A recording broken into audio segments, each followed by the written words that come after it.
Tiger ক্রিকেটের pace unit যার নেতৃত্বে সেই তাসকিন আহমেদের সাথে সম্প্রতি ঘটে যাওয়া ঘটনার জের ধরেই বলতে চাই, সন্তানের জীবনে যখন কেউ পাশে থাকে না তখনও যারা ছায়া হয়ে থাকেন তারাই বাবা মা।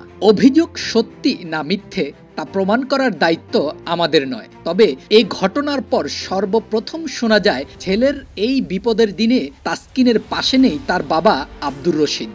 সেই শোনা কথায় কেউ কান না দিলেও কেউ কেউ হয়তো ভেবেছিল সত্যিই তাই। ওই ঘটনার ঠিক পরেই বাবা আব্দুর রশিদ তাসকিনের সাথে নেটে আসেন ছেলের অনুশীলন দেখতে, আর সেখানেই নেটে বল হাতে দৌড়ানোর আগে এমন হাসি খুশি তাসকিনের দেখা মেলে। তাসকিন বল হাতে দৌড় শুরু করেন, তখনও বাবা ঠিক উইকেটের পাশেই দাঁড়িয়ে। ছেলে বল হাতে অনুশীলনের প্রথম বলেই উইকেট উপড়ে ফেলেন, আর মাঠে এমন তাসকিনকে দেখতে চায় এদেশের কোটি ভক্ত সমর্থক, কোনো সমালোচনার টেবিলে নয়।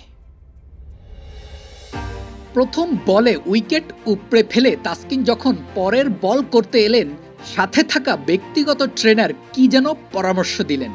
সেই পরামর্শ শুনে তাসকিন আবার দৌড় শুরু করতে তার ভিডিও ধারণ করলেন সেই ট্রেনার। এবারও বল ছুঁড়ে উইকেট তুলে নিলেন তাসকিন।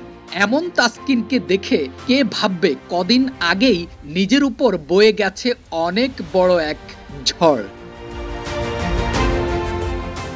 প্রতিটা বল করার আগেই এভাবেই আলোচনা করে নিচ্ছিলেন দুজন, আর দৌড় শুরু করার আগে বল করার সেই ভিডিও ধারণ করছিলেন মুঠোফোনে। তাসকিনের জীবনের উপর যে ঝড় বয়ে গেছে তার জন্য শুকরিয়া আদায় করতেই কি স্ত্রী সন্তানকে নিয়ে গিয়েছিলেন পবিত্র মক্কায়। সেখান থেকে এসেই পেলেন সুখবর, আজ যৌথভাবে গ্রহণ করলেন প্রথম আলো বর্ষসেরা ক্রীড়া পুরস্কারের রানার আপ ট্রফি।